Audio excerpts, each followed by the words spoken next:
Welcome to the Audiobooks Hub. In Chapter 12, Christmas, Neville Goddard delves into the controversial virgin birth, urging us to view it as a psychological drama rather than a literal event. As he unveils the mystic symbology, he connects the birth of Jesus to cosmic changes, emphasizing the law of self-expression found in the Bible. Join us on this enlightening journey as Neville unravels the symbolism of Christmas, revealing it as the true birth of every manifestation in the world. Subscribe for more insights as we explore the upcoming chapter, Thy Will Be Done. Let's unlock the timeless secrets of Neville's awakened imagination together. Let's begin. Chapter 12. Christmas, our curiosity. Behold, a virgin shall be with child, and shall bring forth a son, and they shall call his name Emmanuel, which being interpreted is God with us. Matt 1:23. One of the most controversial statements in the New Testament concerns the virgin conception and subsequent birth of Jesus, a conception in which man had no part. It is recorded that a virgin conceived a son without the aid of man, then secretly and without effort gave birth to her conception. This is the foundation upon which all Christendom rests. The Christian world is asked to believe this story, for man must believe the unbelievable to fully express the greatness that he is. Scientifically, man might be inclined to discard the whole Bible as untrue, because his reason will not permit him to believe that the virgin birth is physiologically possible. But the Bible is a message of the soul and must be interpreted psychologically if man is to discover its true symbology. Man must see this story as a psychological drama rather than a statement of physical fact. In so doing, he will discover the Bible to be based on a law which, if self-applied, will result in a manifested expression transcending his wildest dreams of accomplishment. To apply this law of self-expression, man must be schooled in the belief and disciplined to stand upon the platform that all things are possible to God. The outstanding dramatic dates of the New Testament, namely the birth, death, and resurrection of Jesus, were timed and dated to coincide with certain astronomical phenomena. The mystics who recorded this story noticed that at certain seasons of the year beneficial changes on Earth coincided with astronomical changes above. In writing this psychological drama, they have personified the story of the soul as the biography of man. Using these cosmic changes, they have marked the birth and resurrection of Jesus to convey that the same beneficial changes take place psychologically in the consciousness of man as he follows the law.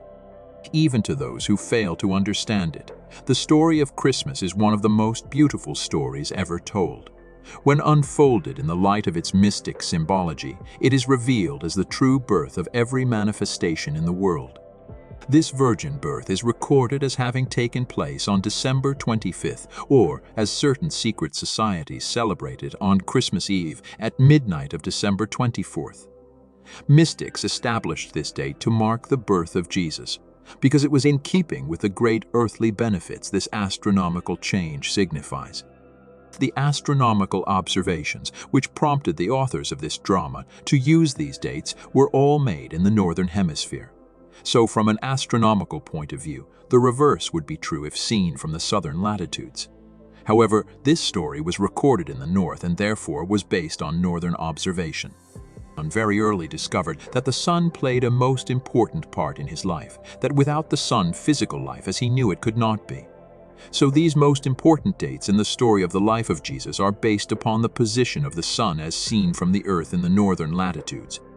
After the sun reaches its highest point in the heavens in June, it gradually falls southward, taking with it the life of the plant world, so that by December almost all of nature has been stilled.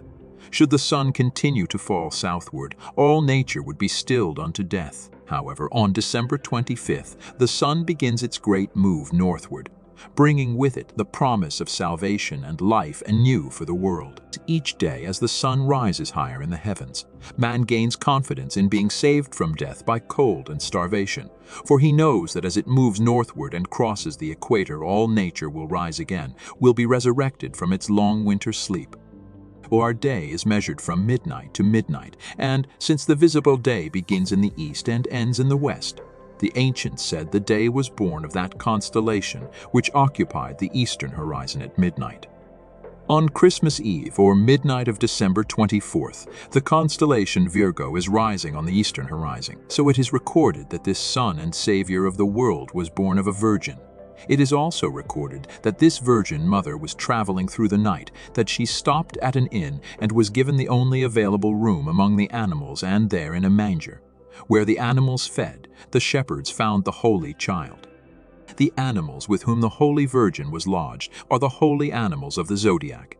There in that constantly moving circle of astronomical animals stands the Holy Mother, Virgo, and there you will see her every midnight of December 24th, standing on the eastern horizon as the Son and Savior of the world starts his journey northward. Psychologically, this birth takes place in man on that day when man discovers his consciousness to be the Son and Savior of his world. When man knows the significance of this mystical statement, "I am the light of the world," he will realize that his I am, or consciousness, is the sun of his life, which sun radiates images upon the screen of space. These images are in the likeness of that which he, as man, is conscious of being. Thus, qualities and attributes which appear to move upon the screen of his world are really projections of this light from within himself. The numberless unrealized hopes and ambitions of man are the seeds which are buried within the consciousness or virgin womb of man. There they remain like the seeds of earth held in the frozen waste of winter, waiting for the sun to move northward or for man to return to the knowledge of who he is. In returning, he moves northward through recognition of his true self by claiming, "I am the light of the world." When man discovers his consciousness, or I am, to be God, the Savior of his world, he will be as the sun in its northern passage. All hidden urges and ambitions will then be warmed and stimulated into birth by this knowledge of his true self. He will claim that he is that which heretofore he hoped to be. Without the aid of any man, he will define himself as that which he desires to express. He will discover that his I am is the Virgin conceiving without the aid of man, that all conceptions of himself, when felt and fixed in consciousness, will be embodied easily as living realities in his world.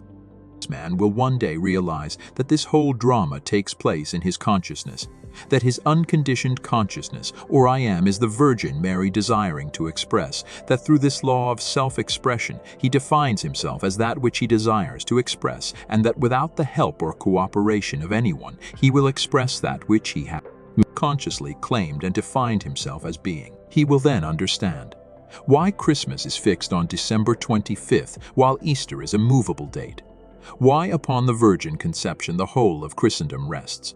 That his consciousness is the virgin womb or bride of the Lord, receiving impressions as self-impregnations, and then without assistance embodying these impressions as the expressions of his life.